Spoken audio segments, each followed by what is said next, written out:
Hello, everybody, and welcome back to Talking About Birds, the only Cardinal podcast that, like Jordan Walker, despite it going well, still finds a way to disappoint. My name is Nate Heininger, and I am joined by my co-host, Ben Samorka. Is this going well?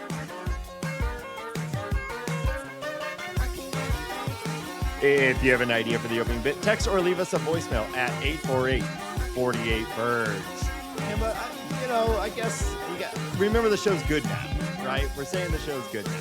It's going well. I forgot. Yeah. It's been a while since we talked about how good the show was.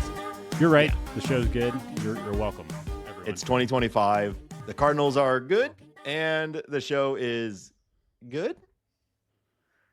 I think so. Well, if the Cardinals are dipping right now, does that mean the show's dipping? No, we're crushing it 25-8, okay. I think. Yeah. Speaking of crushing it, Hambone, how did your Rockies race go? It went okay. Yeah. I took her easy. I popped it into third gear and just kind of coasted along most of the time, but I got it done. I ran the entire time. I did not die. I was shown on the Jumbotron. And at the end of the day, I got my snow cone. So, I mean, what are we really doing here? When they showed you on the Jumbotron, did like a big crack form down the middle of it? Like, what are you implying, Nate? Some so you're version you're of saying a joke. That I'm so. You're saying I'm so ugly, or something. Yeah, something like that. Just showing me on the Jumbotron would cause it to crack. That's what you're saying. Yeah. Do you think that's possible, Nate? That could even happen? I think. Why don't you shut the fuck up? Shut the fuck up. So last week, I felt like I talked a lot of shit about Fredbird, and I think that's fair. I think there's a lot of easy jokes about Fredbird, considering the dry humping and all of that. But this weekend at the at the Cardinal 5K, I think you want it to be dry humping. Let's not unpack that right now. Let me tell my story, okay? Okay. So Fredbird, proved his worth a little bit. He participated in something that our group has done for a millennia that it was very welcome to see. So me, friend of the show Brandon, and our associate sound producer Chris, who we all ran the race together. We were waiting in line at the porta potty, as you do. I think we all chugged a ton of coffee before the race in order to, get ready. And Fredbird's out there making his rounds, and he happens to come to the line right when Brandon has gone into a porta potty, but me and Chris are on the outside. So first Fredbird comes up, and he gives a few high fives. I slapped five, with Fredbird. And then he did the classic thing where, so he saw Brandon go into the porta potty. With one thumb, he pointed at the porta potty, and with the other hand, he did the ooh, stinky, stinky, big hand wave, which got a huge, pop from the crowd. That's Everyone's classic. laughing. Yep. So he's already roasting Brandon, which is, again, that is a core part of my life is roasting Brandon. So now Fredbird's right there, participating. And then he takes both hands full and goes bam, bam, bam, bam on the door of the porta potty that Brandon went into. And again, full pop from the crowd. Everyone's loving it. I'm loving it. We're all loving it. Fredbird, totally redeemed yourself. I'm back on board with Fredbird. Hell yeah. That's a classic bit. And I think that's the power of the Fredbird is he can get away with that. You or I do that. We look like jackasses, but Fredbird does it. Huge pop from the crowd. Everybody's digging it. Yeah. I love it. Yeah. Fredbird is good. It was awesome. Fredbird is good. So the race went fine. I did get to slap five with Ray Langford. He was kind of the. That's good. They don't do it for every Cardinal 5K, but they certainly have the last few at least, or maybe they've always done it. I only really recently recognized it. But Ozzie Smith was the center of it last year. Oh wow! And this year it's Ray Langford, and so he's they had him and Jackie Joyner-Kersee, who participates in seemingly every single race in St. Louis. She's there, which is awesome. She's awesome. So her and Ray Langford were like the MCs of the event, and they're there at the finish line taking pictures, slapping five. You know, he was right at like the center of the finish line, just as you come by, just slapping five left and right. Which I'm a big Ray Langford fan, so that was really cool. Yeah, that sounds. But I was also like sweaty and not fully, just like moving by. But, you would have really if you weren't sweaty and just ran a 5K, you would have nailed that interaction. We all know that. Yeah, for sure. I'm known for good impromptu hell yeah. Social interactions. Not awkward, always slick. Nope. At the Rockies, all you get is the PA announcer and Dinger. And Dinger, that's a big draw, but there are no ex-players or anything like that or Olympic legends. Like that would be really cool. Yeah, probably kind of hard right now to be like super pro Rockies baseball. Maybe they're like Todd Helton is around. Like he is a regular fixture at the ballpark. So yeah, like make Todd Helton wake up a little early on Saturday. I think it'd be fun to see him. Yeah. And it's like I'm sure the Cardinals 5K, it's all for like Cardinals Care or something like that. And that's the Rockies is the same. So like what, Todd Helton can't get up to slap five and help give money to people who need it? Like, come on now. Todd Helton, I know you're listening. Putting you on task, Come on. Get up. I know you love to sleep in, Todd Helton. We all know this. Get up. Classic Todd Helton. Classic Todd Helton. It starts at 8:30. That's not even that early. It's not that early. You get a free banana, too, some coffee, and I've already talked about the snow cones, Nate. We didn't have snow cones. Yeah. Were they offering snow cones, or did you purchase snow cones? Free snow cones, free hot dogs, free Coors Light. I mean... What? So yeah, I guess that's. Right. Do you want a hot dog and a snow cone, or do you want to slap five with a Cardinals legend? I guess maybe that's the trade off. Yeah, the Cardinal, like a lot. That is a staple of 5Ks and just these like charity races. There's often like a beer tent at the end and unlimited like bananas and snack bars and stuff like that. That's not the case of the Cardinal one. They do have like from some free sports drinks and things like that. Yeah. But you are certainly still going and paying the like $9.50 per beer at Ballpark Village, if that's what you want. Oh yeah. No, thanks. Well, speaking of free hot dogs, this weekend, Hambone, you and I and aforementioned Chris and Brandon will be heading to Busch Stadium to participate in the blogger podcaster event.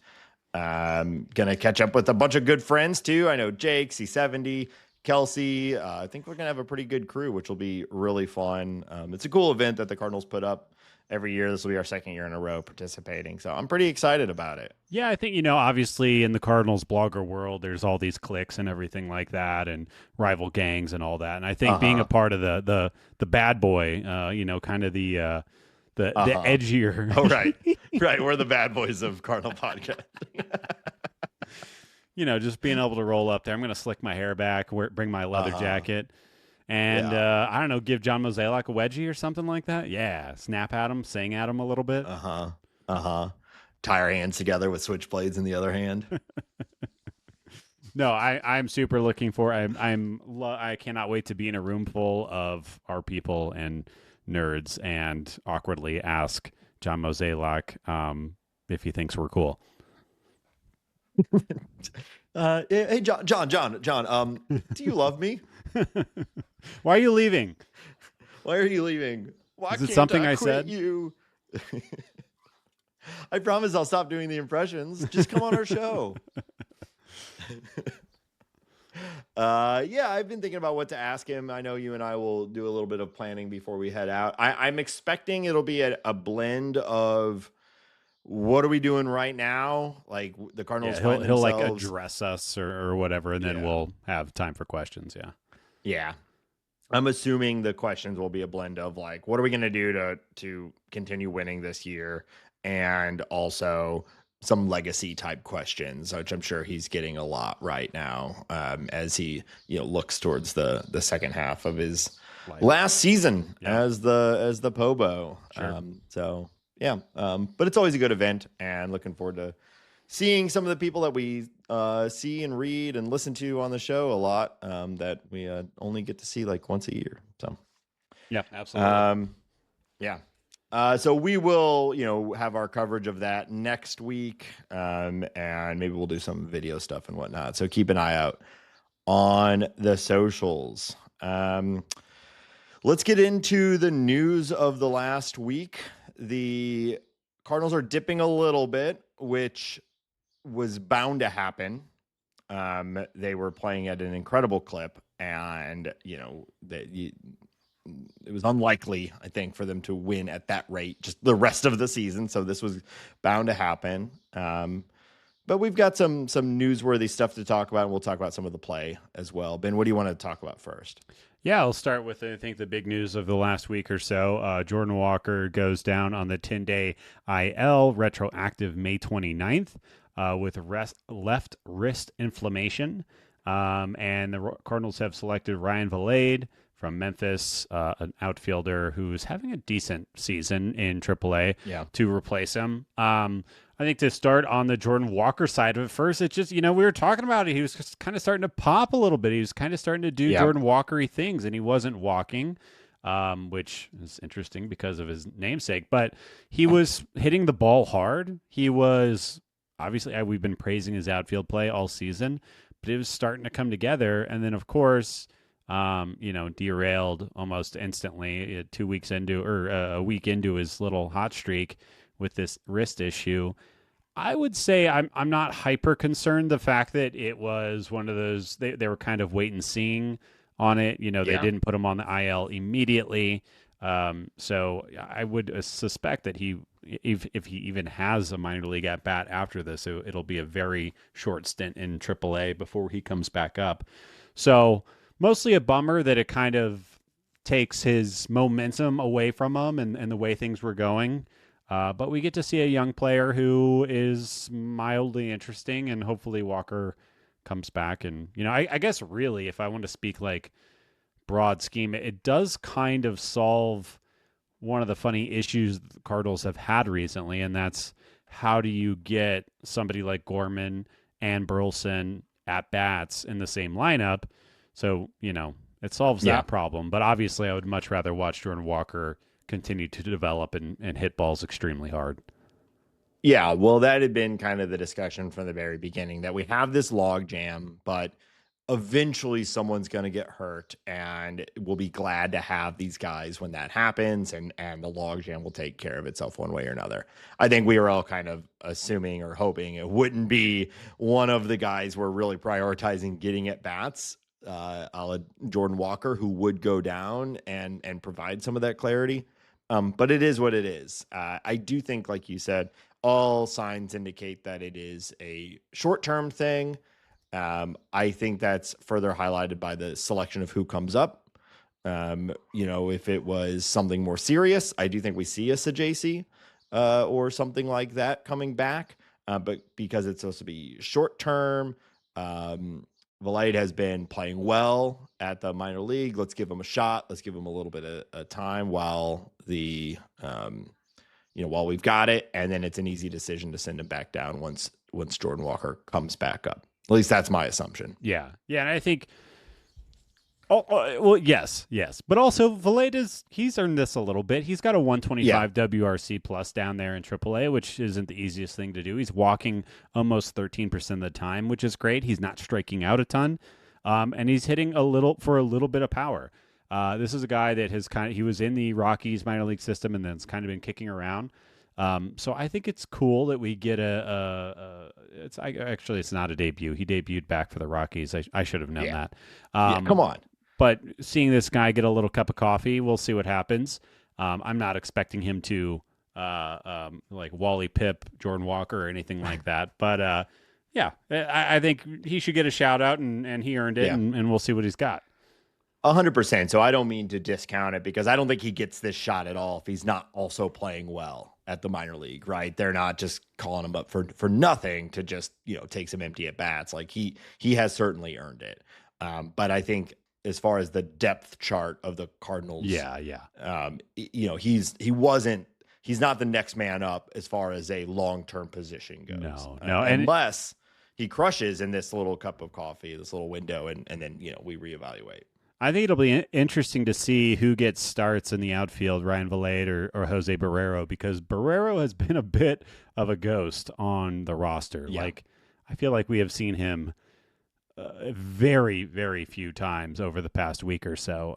So I guess that'll kind of show us something. And I'm kind of confused of what, I liked Barrero coming up, but if he's not going to get any starts, I mean, what does it really matter? Is he really just the emergency button if Masyn, Winn, or Scott get injured? I guess maybe so. But I think so. I think that's exactly what he is. And with the Cardinals winning so frequently, while there were lineup changes to some degree, for the most part, it was kind of locked in who was playing what. And the question was like, all right, how do we get Burleson in? And where's Herrera going? Like those sorts of things. But like the center field shortstop sort of utility guy, like not needed when your lineup is more or less locked in and you're just trying to figure out where your defense last, slug first, hitters slot in. I generally am okay with the way that they've been handling it. I do feel like maybe a couple of more days off for certain players would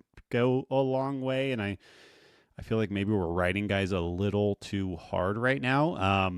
We got 9 games in a row. I know there are 9 home games, but I think in the month of June, I was looking at this the other day, and somebody will correct me if I'm wrong, but I think there are only 2 days off.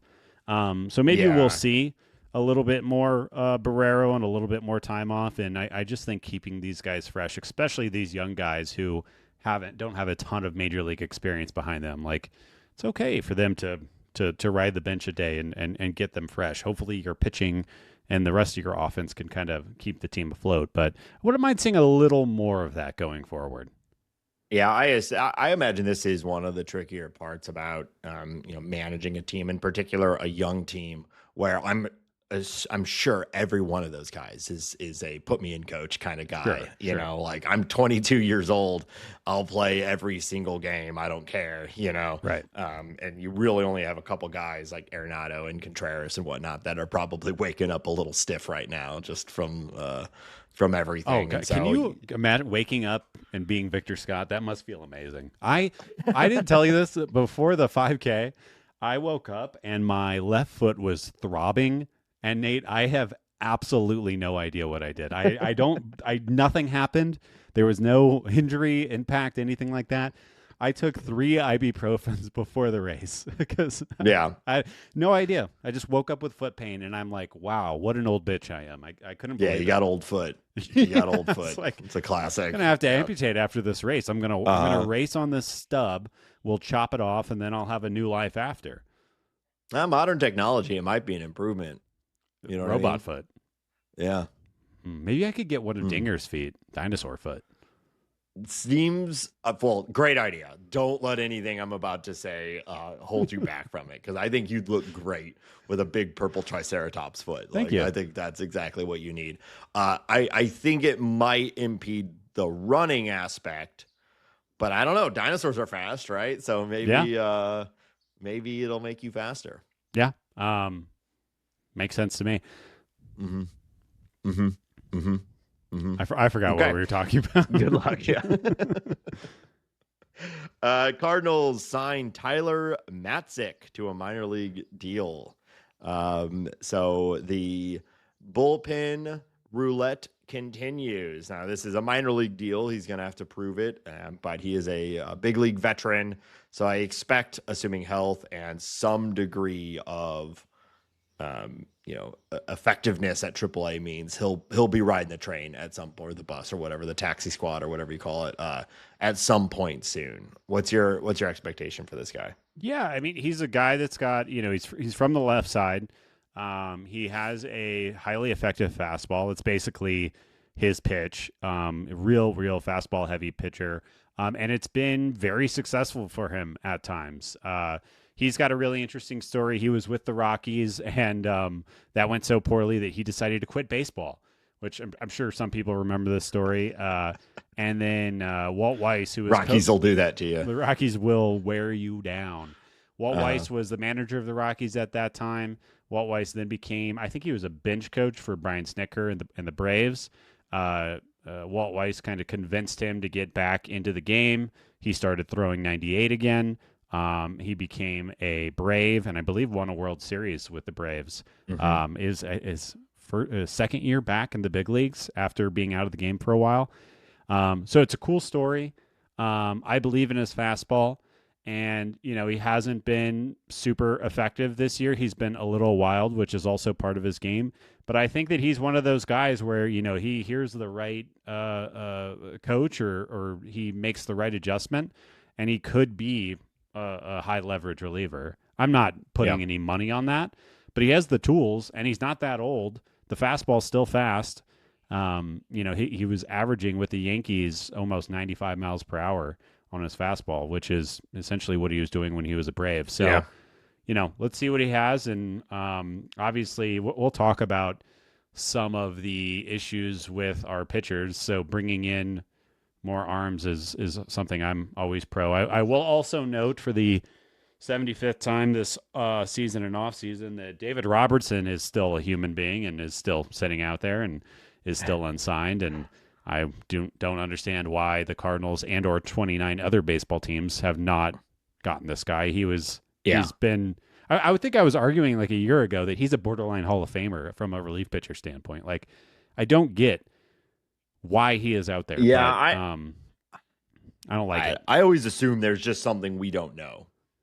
There's relief. There was an article about it. It was basically nobody is willing to give him $10 million. And I'm like, this is one of the better relievers in baseball. Give him $10 million. Yeah. Also, just slide me a couple mil. You know what I mean? I mean, if you're making 10, give Ben and Nate 500. Let's do a little bit. That's all we need. I'm out here stumping for you. Yeah. I want a finder's fee. You know what I mean? I think the problem is that they didn't know. So Cardinals, we get 10%. Go sign David Robertson. Yeah. All right. Well, you mentioned it, and we've been kind of talking about it on this show for the last couple of weeks, trying to, I don't know, I guess like set some expectations on some pitching performances. And, the kind of the core of this last week of struggling does seem to come from some pitchers who maybe have been getting away with some things for a month or so, not getting away with it as much this last week. We saw some rough regression from Miles Mikolas, Andre Pallante, Kyle Leahy. I think they really center it. But we've known you did a whole, we got it once again. It was another thing where we talk about a very specific performance on the show, and it shows itself like within a week. We talked about Miles Mikolas last week, and how his underlying numbers would indicate he has been getting absurdly lucky, of course, bolstered by an incredible defense, but still. And we saw, I mean, he really got like BABIP to death in this last start. His final line, not as bad as like his Red Sox outing, but still kind of rough. So, I mean, is that just it? Was this last week of sort of struggles, just some regression, and you think it'll all even out, or is this something you think we need to be more worried about? Yeah, unfortunately, and the pitchers that we're referencing, I think you said them, but I think these guys are the ones that I'm tagging as like they were probably overperforming. Actually, I think they were 100% overperforming. And I think that there are versions of these pitchers that can still be good, but I think that the amount of innings that they were providing, it was just going to happen. And I guess let's dive in a little bit. We'll start with Pallante, if that's okay. Like looking at Pallante's stuff, it just simply isn't enough. It is not stuffy enough. According to Fangraph's stat pitch type value, Pallante's fastball, sinker, knuckle curve are all below average pitches from a pitch type value standpoint, meaning they are all under, they're negative. They're all under 1. So like a league average pitch would be 0.0. Anything above that is good. Anything below that is bad. His slider is the only pitch that rates positively, and it's at 0.08. So it is essentially a league average slider, and all of his other pitches are below league average. Is it 0.8 or 0.08? Oh, sorry, 0.8. 0.8. Okay. This decimal location is important. Yeah, it's not. It's decently better than 0.08. Yeah, that's why I bring it. It's a significant difference. It is a above average pitch. You cannot argue that. For reference, Sonny Gray's curveball is sitting at 4.4. And I just want to kind of illustrate that. That's kind of the problem with Pallante, is that he's not generating swing and miss, which we know. The fastball isn't great. The sinker is actually worse than the fastball this year. And I think a lot of people are like, well, Benny's getting this crazy ground ball rate. Yes, that is true, but these ground balls are worm burners, which makes the value of that pitch lower. Obviously, you'd much rather have, if you're selecting Andre Pallante's outcomes, you would much rather have ground balls and fly balls every day of the week. But if those ground balls are being hit at 105 miles per hour, it's still not great, and it still means that regression is going to happen, that bad outcomes are more likely than good outcomes. Even though you have gold glovers, or potential gold glovers all around the infield, it just, over time, it's hard to be successful giving up that level of contact. And then his put-away pitch isn't really a put-away pitch. He still generates ground balls on it. He doesn't generate a bunch of swing and miss on the slider. So he doesn't really have an escape hatch, is I guess what I'm trying to say. And I worry that it is only going to continue this way, especially as the league, adjusts to what he's doing this season, and his kind of lack of stuff that jumps off the page. Yeah. So where do we go from here? I mean, you've got him in the rotation. You've got Mikolas, which we'll talk about in a minute. Well, I guess maybe let's talk about these three pitchers before we start going into where do we go from here discussion. So you also wanted to talk, let's stick with the starters for now. So we've got Pallante just kind of throwing up nothing. And then we've got Mikolas, who had an incredible run. Yes. Truly all credit, some fantastic outcomes. He was a core part of this recent run of success.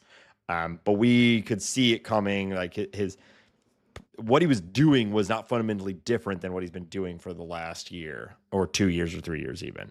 And we started to see him get beat up a little bit. It's so interesting because the Mikolas thing, and maybe we'll as an off-season project, we'll dive into this even more, because when you look at the number, so he says one thing. He says that he is throwing the ball more outside of the zone. He is going for more chases.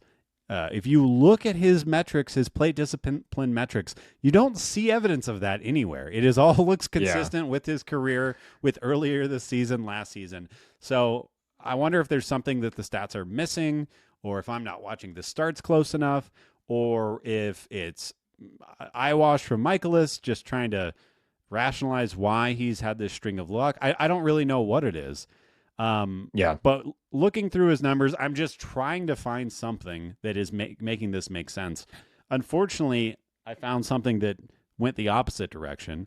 And that was looking at all pitchers who have thrown 40 innings or more this season.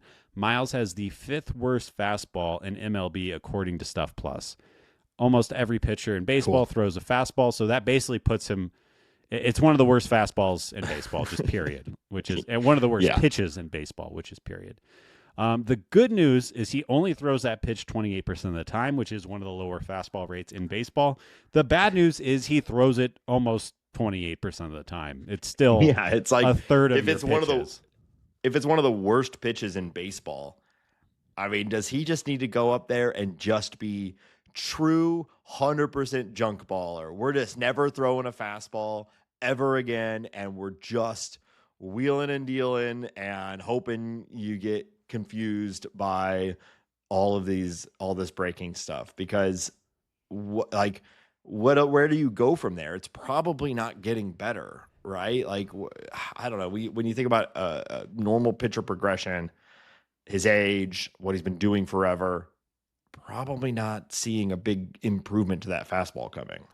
It's hard to imagine that. And I think, I'm not going to sit here and say that Eric Fetty is who you should model your pitchers off of, because he's not having the best year of all time, but I do think he's having according to his underlying statistics and the way he's going about it, a better season than Miles Mikolas. And what's interesting is that Eric Fedde doesn't throw a four-seam fastball almost ever. He has one, but the amount that he throws it is like almost untraceable. It's like less than 1%. He leans on that sinker. Miles Mikolas has a halfway decent sinker. I wonder why you don't just get rid of the four-seamer and go sinker, slider, curveball, which is curveball has been a little wonky this year too. But it's all of baseball is going towards throwing your best pitch the most often, which also like the opposite side of that is throw your worst pitch as little as often. Like the way that it's rating stuff on a stuff plus, on a value type, on every type of advanced analytic that we have is a negative pitch. Your sinker is better. Lean on the sinker. And maybe he's worried that people might set it on it or something like that. But the fact of the matter is it's a better pitch. So probably going to be a better outcome if you're throwing it rather than your, shitty ass fastball. They might be sitting on the four seam, right? If you know it's a bad pitch and you know he throws it 28% of the time, odds are you're going to get one at bat, one per at bat at least. So just sit on that. If I'm facing Miles Mikolas right now, I am sitting there waiting for that 1/3 chance of that crappy fastball until I get 2 strikes, and then you go into protect mode. But I'm hunting that thing because it's garbage. Yeah. Yeah, and put the ball in play. I mean, that's what we saw in this game. There was a lot of balls in play, which is what he does, but they were hit pretty hard, and we saw some regression from a BABIP standpoint. Lots of little bloops into the into no man's land, like lots of balls that could have been caught if it was slightly different positioning, and that's the risk you run with that sort of approach. And no matter how good your defense is, if you're giving up constant hard contact, it's going to break through at some point. It's hard, really, really hard to be successful doing that. And it feels crazy to me because I feel like he's just doing the same thing over and over. And he actually, I mean, I guess he is getting different results, but it is like he and the Cardinals are aware of the variance that exists within the sport. I would love to see them get ahead of the curve rather than be waiting for it to explode in their face. Yeah, there is that take on him that he's led the team in quality starts even last year, despite it being a bad year overall for him, where, you kind of know, all right, every other game or so, it's going to be a slugfest and we got to win on the offense. But also every other game, he's going to hold him to 2 or 3 over 6, maybe even 7. And we're happy with that too. And we're paying him $17 million or whatever it is. It's his last year. Let's just let it ride. And they got some really good variants through May, and maybe he can keep it up, maybe not. You could certainly do worse, but I think you could do better, which is where I'd say all right, let's get McGreevy up. Let's get Matz back in the rotation. There are other options here. Yeah. He's making 18, by the way. I looked it up. 18.8. I like Miles Mikolas. I feel like we're just dunking on him once a month or 2 times a month at this point, but it just is what it is. And it's, when the team is being competitive, it's glaring because you're giving him a lot of innings. And I really believe that this is only the beginning of a string of really rough starts for him, especially with who do we got? The Dodgers coming in town. We got the Blue Jays coming in town. We got some offenses. Have you seen the Blue Jays offense recently, Nate? Well, yeah. Holy shit. Yeah, they're crushing it. If you're not keeping an eye on Addison Barger out there, he might be good. He might be real good. I was looking at his snot out of the ball. Look at it. There's some blue in a couple areas, but it is a deep red StatCast. He hits the shit out of the ball, and I think he's a pretty good third baseman also. So he might be one of the breakout stars of the year, and putting him behind Vlad, who really hasn't, this has been kind of the Vlad thing. I think he might just be a slow starter, needs to heat up. Of course, a mediocre Vlad is still a very good hitter. Don't get me wrong. But he's not hitting 340 with 40 plus bombs right now or anything like that. But Bichette is looking a little bit back, not like what he used to be, but he's playing pretty well. Varsho was up for like a week and a half and hit like 19 home runs in 20 games, and then is back on the IL. But yeah, they're, I've always liked the Blue Jays. Talking about other birds here, they're a fun team. Yeah, and we'll see what happens as Miles draws some serious offenses here soon. Yeah. I wonder how the Cardinals are thinking about the relatively upcoming Cubs series, if we're going to really strategize the lineup or the rotation alignment already in the season. I hope that they do. The talk of the 6-man is coming back during this this like streak of non-off days, and so I'd really love to see them prioritizing a like Gray, Liberatore, I guess Fetty, or maybe Matz if he's back in the rotation. I'd really like to see really prioritizing it, because despite the Cardinals, it was in a rough week, but still okay generally. But the Cubs just keep winning, Hambone. The Cardinals are now 5 games back. Yeah. Even though we're 6 games over 500, we're 5 games back of the Cubs. We may end up in a really interesting and challenging trade deadline for Mo and co to decide, because there is a very real outcome where the Cardinals are above 500, playing well, but are so far back of the Cubs, and the wild card is what it is. You're competing with everyone, that it may still not make sense to be buyers. I don't want to be doom and gloom here. I'm having a lot of fun with the team this year. But the Cubs are pulling away right now. And so obviously the Cardinals have not played them at all yet, though. So right. There's a lot of games left, and you can totally change your fortune with some good series against them. But they're kind of pulling away, and it's not great. Well, it's funny. It's their I think I criticized this team last year for being all about run prevention. They're maximizing run prevention. They're strong up the middle. They put PCA up there before he was one of the better hitters in baseball, and they were focusing on that. And then, 2025, we're 50 some odd games in, and they have the best offense we've ever seen. Didn't see this coming at all. And I'm holding out a lot of hope. I don't think that they will have the best offense in baseball all year. I think it'll start to fall off. But right now, I mean, everybody on that team is hitting. Both of their catchers are raking right now. Michael Busch has a 155 OPS plus. I mean, all up and down the lineup. So hopefully some of those hitters get cold and we can kind of catch up to them. But yeah, I think I almost should we start talking about the deadline on the outline this week? But I think we're a little too early. Yeah, well, that ends up being a pretty constant conversation once we enter that phase. Right. And it is starting in the broader baseball world. Like Jeff Passan just put out a big article sort of, Passan. Picking what did I say? Passan? Passan, whatever. I call him Passan. Okay. And he put out like a current status of every team and what they should do at the deadline. So the machine is starting to rile up, but we'll hold for now. Let's keep talking about some of these performances. Not much to say about this one. We talked about this guy like 3 or 4 weeks ago, Kyle Leahy, who had elevated himself from a sort of fringe bullpen arm to for a little while was the 8th inning guy. But he's got the stuff, Nate. He does have the stuff, but we could see, much like we could see with a Mikolas, that especially the life of a reliever, you're living in small sample size, there was going to be some regression.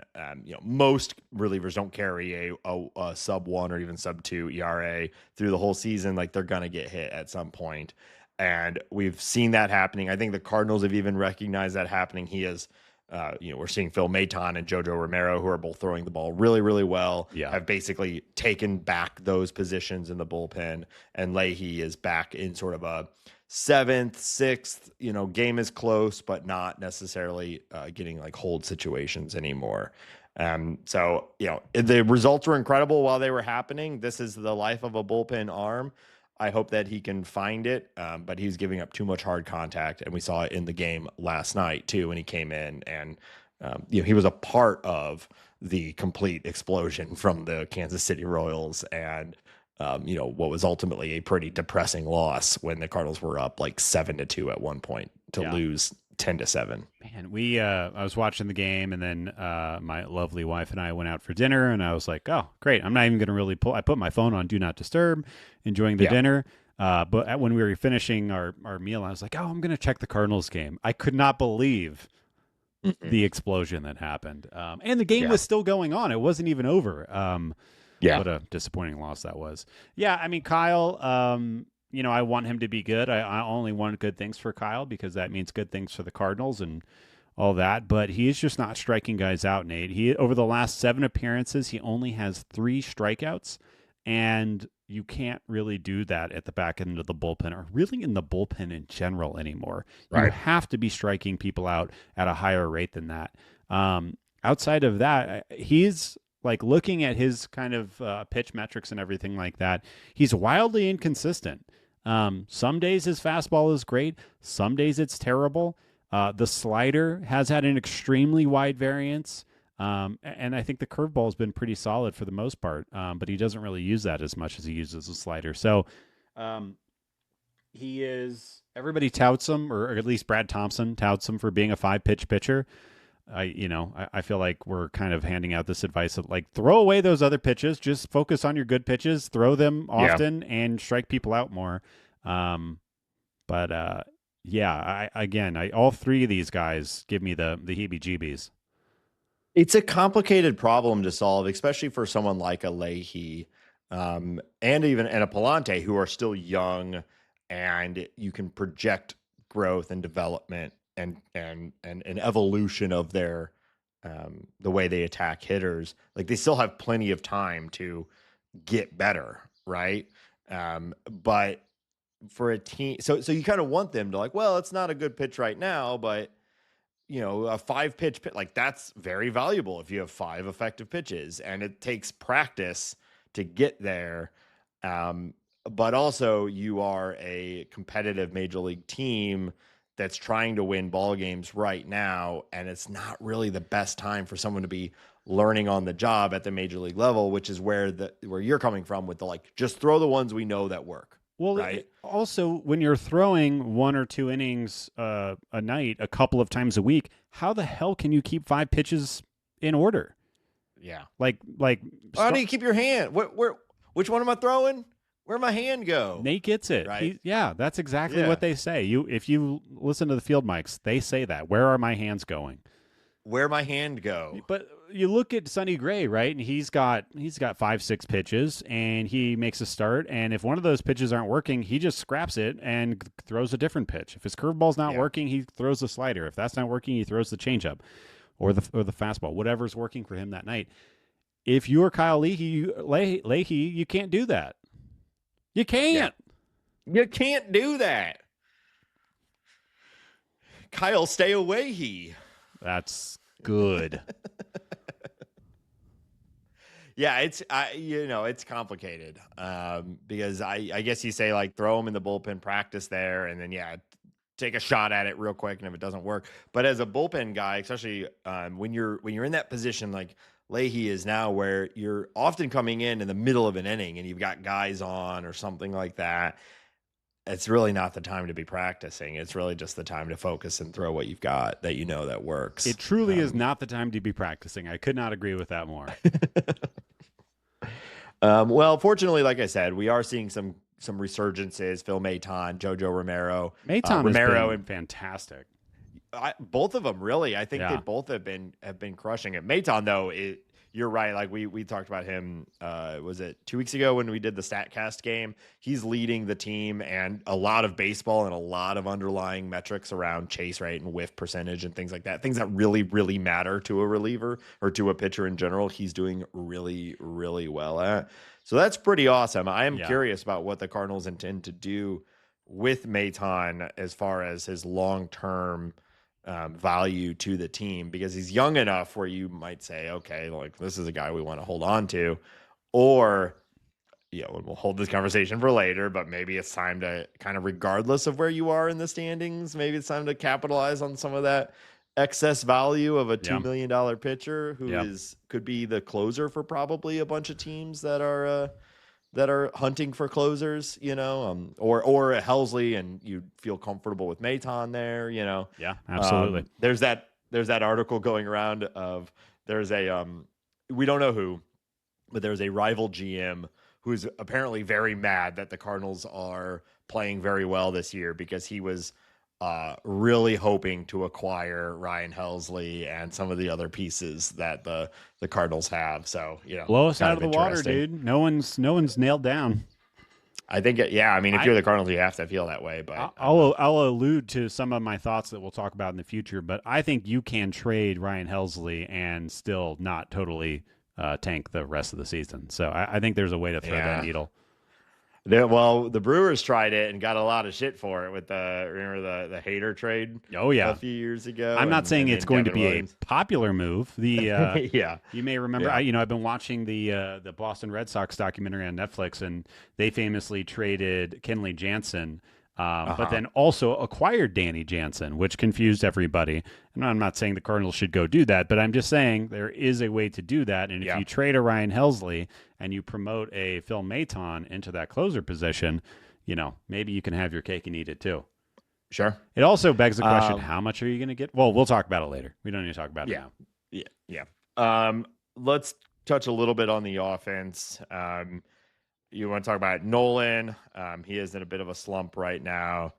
Could it be a rest thing? They're trying to find more at bats for Gorman. I mean, he obviously is getting those right now. Had a big home run last night, which is cool. But maybe we start to see him back at third a little bit more. I don't know. It's always tricky. It's Nolan Arenado. He's kind of been. The offense has not really been a big part of his game for a couple of years now. So what are we really expecting from him? His OPS right now is 668. His expected slug is 373. His expected batting average is 240. He's not hitting the ball particularly hard, which is okay because he never really did that. But I wonder, kind of back to this, should we be resting players more? He's dipping a little bit right now. That OPS under 700 is hard to look at. He's 34 years old. He he's squished multiple children. He is playing his face off. Is there now, hold on, Ben, I don't mean to cut you off. He has squished one child. We wish he had squished two children. He came very close to squishing another child. Thank you for keeping me honest there. I wonder, what's the equation? Is the best third baseman defense, is that defense more valuable than giving him time off so maybe the bat comes around? Is Gorman, how much of a detraction defensively is Gorman playing third base? Does Nolan just need to work through something? Or, like I said, there's a little more time off in his aged 34 season. Would that be beneficial? I think that there's probably a sweet spot to hit there. The Cardinals haven't really entertained that, but I wonder if that will start to happen a little bit more. Well, he moved himself down the lineup. Right. So he's definitely starting to recognize that. Maybe that is something. Maybe it is time to start to slow down the pace of play a little bit for him. Could be that they really haven't done that with him. He has been locked in every game all the time for some pretty obvious reasons. Yeah. But it hasn't really worked consistently for a while now. So maybe that is the piece that's been missing. Maybe he just does need some more rest than he has ever been used to getting. It makes sense. And we know he's this crazy grinder. Maybe he's, Matt Carpenter talked about taking too many swings, taking too many reps. As you get older, you have to pull back from that stuff. Maybe he's struggling at that. I mean, I'm just speculating wildly right now. Sure. But I think that Nolan Arenado can have a WRC plus above 100 or at 100. It's not happening right now. And why is that? Yeah. Well, let's talk about, let's end this section on some positivity though. Alec Burleson and Masyn Winn, two younger guys, one probably franchise icon, another hopefully, contributor for a while. They're really driving the offense right now. I mean, we have talked excitedly about Masyn Winn for years now. And it certainly feels like we're getting like another level up here, right? Like I don't think he's going to be like a masher, but it doesn't take much to be highly valuable with the defense he provides. And he might be doing a little bit more than just, all he's done since he's been a Cardinal is gotten better every year. So I don't think that you can even cap what his potential is at this point, because he is just from the minor leagues to this day, he has only gotten better. I think the one piece that he hasn't really figured out is the stolen base thing, which he's kind of made fun of himself for a little bit for being a faster guy. He just hasn't cracked the nut as far as being able to steal bases. But I'm not too worried about that right now. He's doing everything else really well. He is. I kind of thought it was premature putting him in the second spot in the lineup, and he's done nothing but completely prove me wrong. And over the past 2 weeks, he's got a 370 on base percentage. Like you said, he's hitting the ball with a little bit more slug. He's not a 30 home run masher, but no notes for Masyn Winn. It's been great. Lock him up. Lock him up, man. They needed to do that yesterday. It is. Yeah. That's a question I want to ask at the Blogger Day. Like, where are the was the last extension I can remember Paul DeYoung for a position player, for a homegrown position player? Is that the last one? I mean, was that after the Carpenter one, the 2 years, like 20 each? Was that after that? Yeah, see, I have to take a look. Yeah. That's the last one that I feel emotionally that happened. Yeah. And obviously we're also not counting like the year by year Yachty and Waino thing. Like that's not really very different what we're talking about here. But like extending a player while you still have years of control over them. Right. Yeah, it'd be a good question to ask, Mozeliak. Like, I almost like, what's the philosophy on extending players? Because there must be some thought. I assume there's some thought. Well, I know what he'll say. He'll say it takes two to tango or something to that effect. Well, it's like, give them more money so that they say yes. Yeah. It seems in the modern game, there's been way more hits than there have been misses. There are certainly misses. Yeah. Cardinals have participated in a few of those misses, which is probably part of where this gun shyness comes from.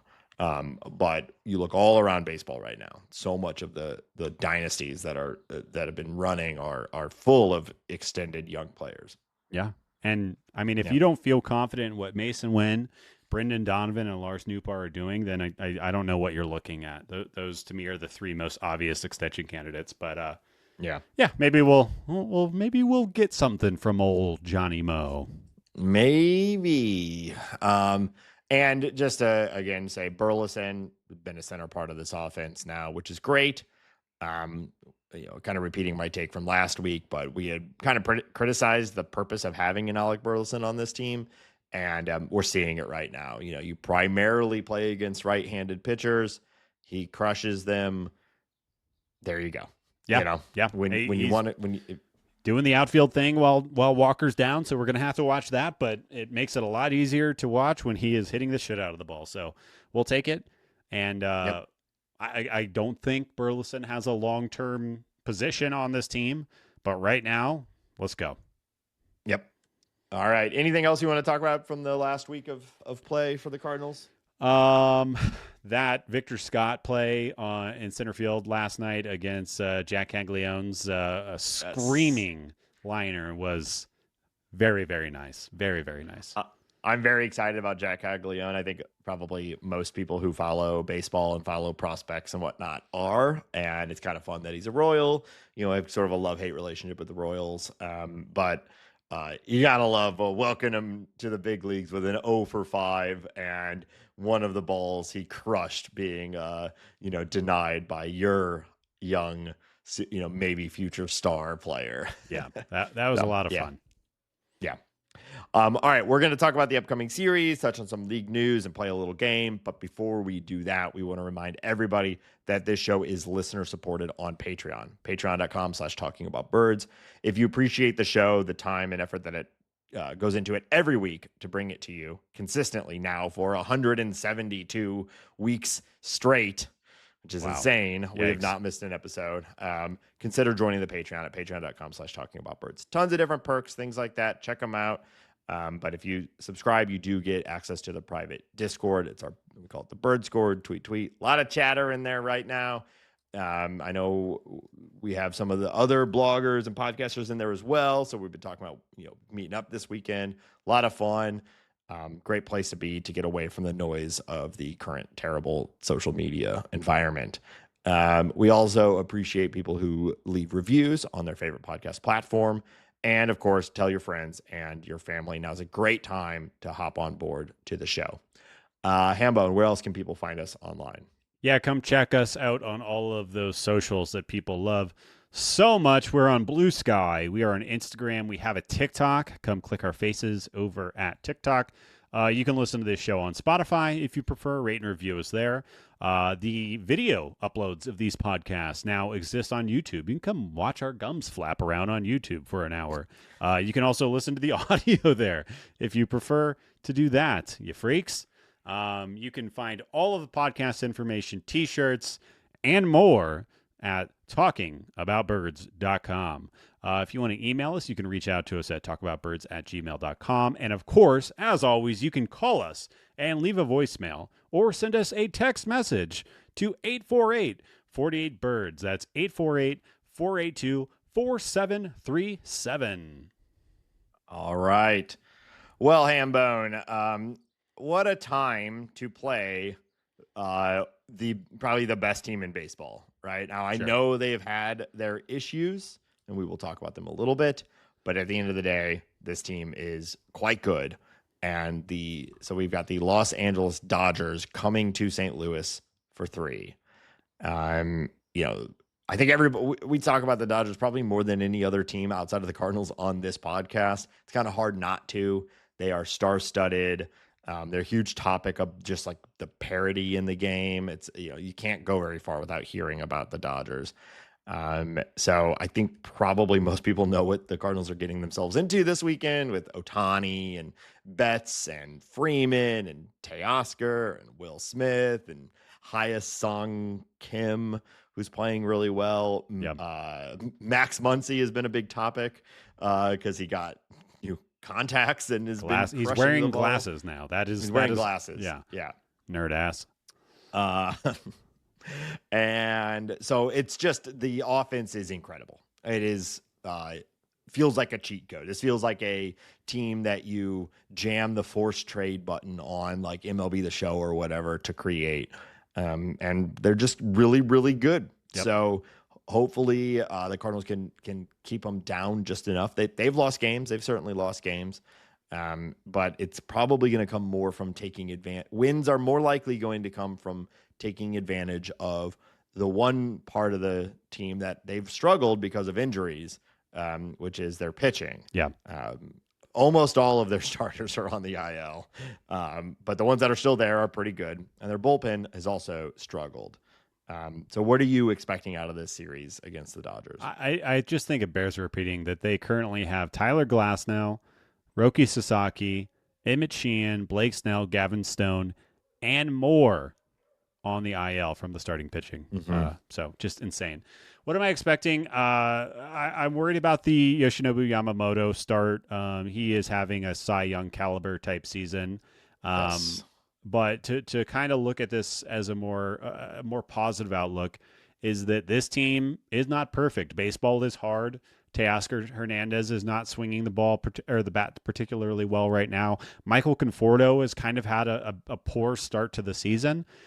So there are holes on this team. However, there are also Shohei Ohtani's and Mookie Betts's and all that.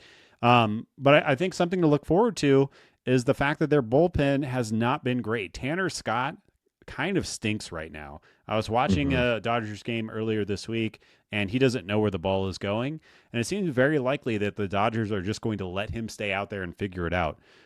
So obviously the closer not being great kind of has downstream effects. Anthony Banda has been getting hit around recently. So is Alex Vesia.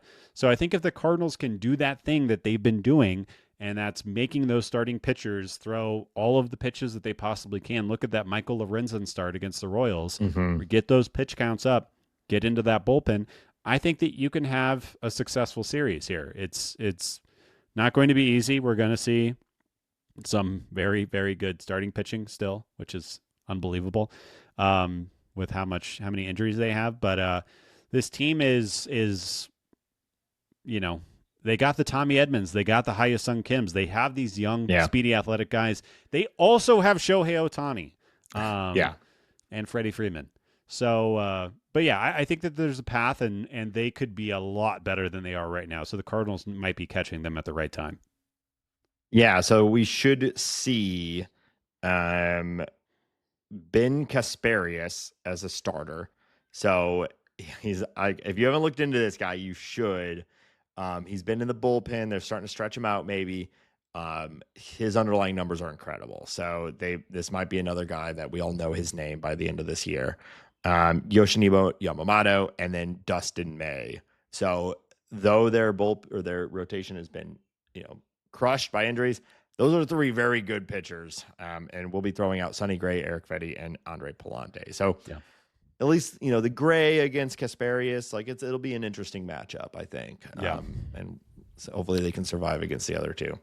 It'll be tough. At least it's home, and we'll be there on Saturday. Oh, we're going to have the Yamamoto game, it looks like.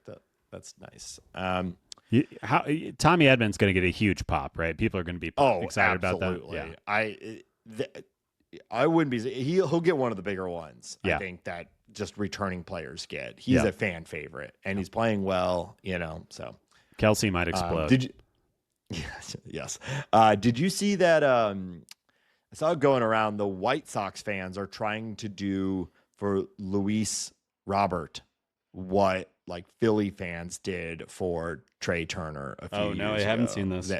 They're organizing a standing ovation day for Luis Robert, who his results aren't quite there, but from a talent perspective, he's double the best player on that team. And so I think the fans are just all right, let's show some love to this guy. And he also has a high chance to be traded this year. So, he, as soon as he starts playing well, it's probably when he gets traded. Yeah. All right. So after that, we kind of already talked about these guys, but the Blue Jays come to town. They sure do. So we kind of talked about the offense already. So let's talk about the pitching. What should we be seeing from them from a pitching standpoint? Yeah, it looks like we're going to be getting Jose Barrios, Chris Bassett, and Kevin Gossman. All three good above average pitchers. Bassett may be the weakest element there, but still a good major league pitcher who's been doing it forever. And their bullpen is pretty good, Nate. I'm a big Jeff Hoffman fan. I think he's really good. Cardinals fans probably remember Yariel Rodriguez. There was conversations about him coming here that never came to form. But their bullpen is pretty good. And, with that offense, the way that they're swinging it right now, they should be feared. They are kind of surging in their division and have kind of forced their way into the conversation. I think it's not going to be an easy week. No, it's not. So it'll be, we'll see. I mean, this is going to be an interesting potential vibe switch on this team after a really awesome month and elevation of the team into what feels like a contender, and then struggle against the Rangers. We'll see how this Royals series ends. And then you play the Dodgers, you play the Blue Jays. We may be facing a sub 500 week, 2 weeks of baseball, which should leave them still in a good spot as long as they don't get absolutely crushed. Yeah. But this will be a tough week. I don't know. The Cardinals have beat some really good teams this year. This could also be the opposite. Cardinals play well against the Dodgers, play well against the Blue Jays. Say, all right, this is a good team. We'll see. Yeah, part of the fun of the season. The offense is still doing things, Nate. We've talked about this all season, but it makes it a lot easier to dream on a team that can OBP you to death, which is what the Cardinals are doing. I'm holding out hope. I'm feeling good still. Yeah. Oh, for sure. I'm still riding the positivity train. Yeah. Positivity train. Wow. Choo choo. All Okay. right. Wow. It kept going. Didn't need to. Didn't need to. Yeah. We got there. Okay. We got there. We landed the train. All right.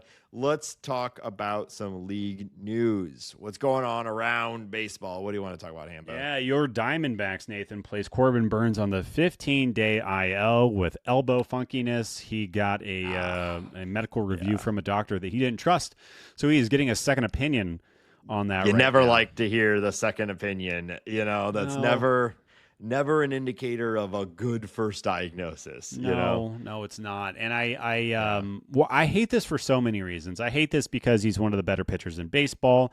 I hate this because a mid-market team went out and got one of the better pitchers in baseball. I think that the Diamondbacks are a fun team to watch, and I want good things to happen to them in a very, very tough division. And then I also hate this because it kind of, in a roundabout way, makes Mikolas and the Baltimore Orioles look right about investing into pitchers. So I hate this for many, many reasons. Hopefully, I don't know. Hopefully it's not what we think it is going to be, although it feels very likely that it is. But yeah, I mean, this kind of, you talk about those individual players who are extremely important to their team, like the Bobby Witt Juniors and Aaron Judges of the world. Like that individual, the team success is very locked into that person's success. I put Corbin Burns pretty high up on that list too, as far as, team MVPs or people that are really, really hard for that team to replace. So it stinks. Yeah. They already need all the pitching they can get, and when you lose your frontline starter, it's almost insurmountable for teams sometimes. Maybe Zac Gallen will remember who he is all of a sudden and start pitching. Could be. Yeah. Well, we'll keep an eye on it, but it's a huge bummer. Yeah. Poor butts and cracks. Yep. The Royals, we already talked about this, but the Royals promote one of the best prospects in baseball, Jac Caglianone. We saw what he looks like. Handsome, strapping fellow. Wow. And he had a couple of balls over 110 miles per hour in that game against the Cardinals. Guess he's going to DH most of the time and maybe get some left field starts or something like that. Yeah. But either way, I like the Royals doing this. I like them. They have an obvious problem. Their outfield offense stinks. Let's go bring up one of the best hitting prospects in baseball. And he comes up and immediately starts destroying baseball. So I hope this works out for them. And hopefully that starts, in a couple of days rather than immediately. Yeah, I was really glad to see the Royals do this. If you look at his minor league numbers, they could have done this a month ago and it would have been justified. But you can understand wanting him to cook a little while longer. But they couldn't let it go for too much longer, and they made the right call and called him up, and they'll fit him in the lineup one way or another. Yeah. And they'll probably be an adjustment period, all that. But those hitting the ball that hard in your MLB debut, you got to be excited about that, regardless of outcome. He looks the part, man. Everything about it. He looks like the guy. So we'll see how that goes for him. Getting into some more elbow news, the Braves, really exciting young pitcher. I like this guy quite a bit. AJ Smith-Shawver, was diagnosed with a torn UCL. So he is down for the next year plus, which is big bummer. Really exciting player, and he's out. Yeah, he's struggled with injuries for years now. He came up, I think he was 20 years old when he made his debut. He was, so well regarded, and just can't stay healthy. Huge bummer. Hopefully he can recover and at some point get over it. People are injury prone until they're not. So hopefully he can get over that and be an impactful starter, because the talent is there. And moving into weirder MLB news, I don't know if you saw this story that's going on the last couple of weeks, but Lance McCullers and his family were receiving death threats from social media, which is, a thing that happens. But obviously, I think to the degree in which these were extreme, sent the McCullers family, they kind of got afraid of it. The police got involved, and they tracked down the guy, which I love this. I think that this should happen more often. His name has not been released because no charges have been officially filed. So he's been referred to as inebriated bettor, who is apparently overseas. He is a United States citizen that is living overseas, and the police are involved. And I kind of think they should, like, free speech, blah, blah, blah. But this kind of shit is just completely asinine. And I think if you're the type of person that would make a death threat to a baseball player via social media, you deserve for bad things to happen to you. Well, before I make my comments, I want to remind everybody that my comments are brought to you by FanDuel. This is a sponsored section. So, sure. Bet hard, bet daily. I don't know what they're... bet hard. I like that. That's good. So of course we love all of our corporate. What I like about FanDuel is that they say this on the broadcast. It's never too late to bet. You can bet in the 9th inning if you want to. You gotta bet. You gotta be betting. You gotta be betting. Will this episode end under an hour and a half? I don't know. Everybody should do whatever they want. I believe that with my tiny black heart. But betting on baseball is insane. It is the most unpredictable sport that there is. Yeah. So you're a maniac if you're doing it. Shout out to you, but you're a maniac. Death threats, not protected speech. So, I think it would be interesting to see what would happen if we had far more follow through and people being held responsible for the things. Go get them. That's what I'm saying. Go get them. Absolutely. Yep. All right. That's all I got for league news this week, Nate. All right, Hambone, we're returning to a classic. It's been a couple months since we've played it, actually. Ben, it's time for another round of Who Is This Guy? All right. So if you're unfamiliar, I have some facts about a person who has played Major League Baseball for the St. Louis Cardinals at some point in their career. These facts start vague and get increasingly more specific. Ben has to make a guess after each fact. Wow. Hambone, are you ready? Nate, I am currently ready. Okay. This player was born on August 17th, 1983 in Plantation, Florida. Plantation, Florida. Cool name for a town. 83, Florida. 83, Florida in the 80s. Okay, Florida in the 80s. Is Miles Mikolas a Florida guy, or does he just live in Florida now? Is he born in Florida? Is he that old? No, wait. No, he's not that old. Okay. So it's somebody who's probably retired. Yeah, no, they're definitely retired. Retired Floridan. Who the hell? We've already done John Jay. I know he's a retired Floridan, so I'm sure it's not John Jay. Who else is down there in America's beautiful swampland? We love it, don't we, folks? Shoot. Gators. Yeah, who's a Gator that also played baseball? Man.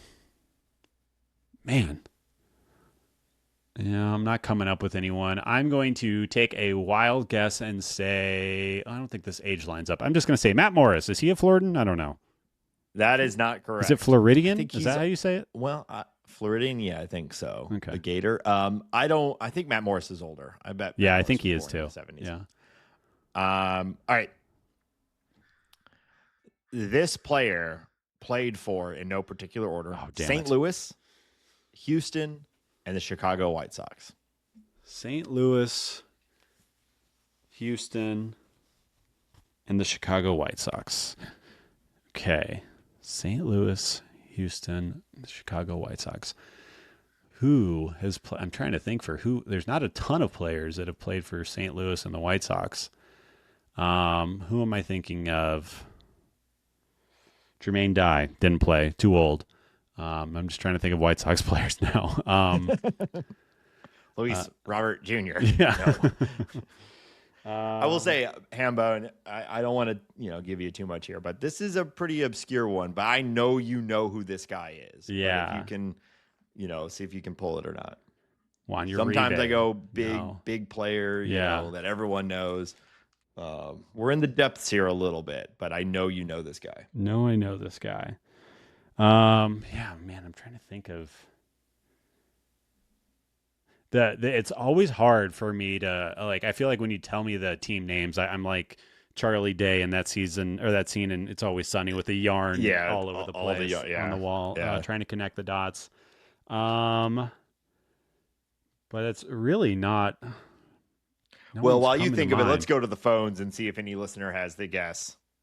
Yeah, please do. No one's calling. Yeah, I'm really struggling. I'm going to say, oh, geez. Every player I'm thinking of is not from America, so it has to be an American. Because he was born in Florida in the 80s, early 80s, born in Florida, White Sox, Cardinals, Houston. Wow. Wowie wee wow. Gonna need you to just throw a name out here. Yeah, I have no guess. I can't even think of anyone that would be worth a guess. So move on. All right. Well, I don't know if this is gonna help, but this player was originally drafted by the Atlanta Braves in the second round of the 2002 MLB amateur draft, but didn't sign and was later drafted in the first round by the St. Louis Cardinals in the 2005 draft. So this was the Cardinals' first round pick in 2005. He was then traded to Houston in 2012 for a player to be named later. Wow. First round pick, 2005, traded to Houston for a player to be named later, 2012. Wow. Man, so I'm getting a feeling that it's a pitcher. I cannot think for the life of me a pitcher that went from the Cardinals to Houston. Obviously, he wasn't a very good pitcher. Probably at the end of his rookie contract, or maybe I don't know. I have absolutely no idea. Who is a pitcher that went from there to there? I don't know. Jason Mott. Incorrect. Yeah. This one should help you sub. The ceiling was sky high for this power speed combo infielder. Oh. But he never put it together at the major league level, ending his career with .1 F/WAR across 288 MLB games. Okay, so it's an infielder, not a pitcher. That does help. Power speed. Power speed. Mine goes somewhere. I feel like I'm probably wrong, but I'm going to say it. Tyler Green? You got it, Hambone. Oh, okay. Tyler Wow. Green. Okay, and yeah, we got there. So here was the last fact. Once bought you and I shots at a dive bar in Colorado. That did happen. Damn. Somehow. So we were at like a shitty bar in Colorado for something unrelated to baseball because we were there with like a whole bunch of your friends. It was a bachelor party. Is that okay? And somehow Hambone here clocks at the bar, seated at the bar with a little crew himself, Tyler Green. Yeah. and this was like 2010. So he was like, still I think he was still a Major League Baseball player, but we were here in the winter. It was in the winter, and he was still sort of like, people thought he was going to be the guy, right? But I never even would like the fact that you recognized him in like street clothes at this bar, completely out of context. And he tried to big time you a little bit. He was like, no, I'm not. No, I'm not. And you were like, yes, you are. And he's like, all right, who wants a shot? And he bought like us and like 5 of our friends shots. So yeah. Yeah, I think cool. I think he was pretty excited about it. I think he was maybe a little embarrassed, or maybe he was big timing. I don't know. I was also I had a couple of Budweisers that night, so who can really say? But yeah, that was good. I think I completely forgot that he was a first rounder. I 100% forgot he was ever a White Sox. Yeah, well, he bounced around. He was traded. He was basically dumped to the Astros, and then he signed as a free agent with the White Sox, and then didn't make it through the season. Then he signed with a couple other teams. He actually signed with the Braves and with the Phillies, I think it was, and he never made it back to the majors. Yeah. And his last game was in like 2015 or something like that. So I remember really thinking he was going to be a guy. He looked. And he's, like you said, the power speed. He had some good seasons in AAA, but it just never happened. Yeah. I mean, he was their first round pick. He was supposed to be the guy. He was a part of he was actually kind of a part of some of the struggles of that era when it was like, oh, well, he's going to be the guy. He's getting at bats, and it just wasn't clicking. So, but yeah. All right, you got it. So we got it in 4. Ooh. That was one of your tougher ones. Yeah. But I mean, that's a deep cut, So I felt pretty lost at sea there for a bit, but I'm glad I pulled that out. I bet. So when you said it must be a pitcher after the third fact, I'm like, well, we're pretty far off. So. Turned it around. Just needed that help with the infielder part of it. Yep. So, all right. Well, that's going to do it for this week's episode. Thank you all again for being here. All of our links and everything at talkingaboutbirds.com. Great time to share that with your friends and family. Check it out. We will be back next week after hopefully a good but tough week of baseball. And we'll be back with our coverage from the blogger event. I will try my hardest not to burn myself with hot cheese. But hey, I make no promises. And we'll be back next week. So with that, thank you, everybody. And until next week, go Cardinals. Go Birds.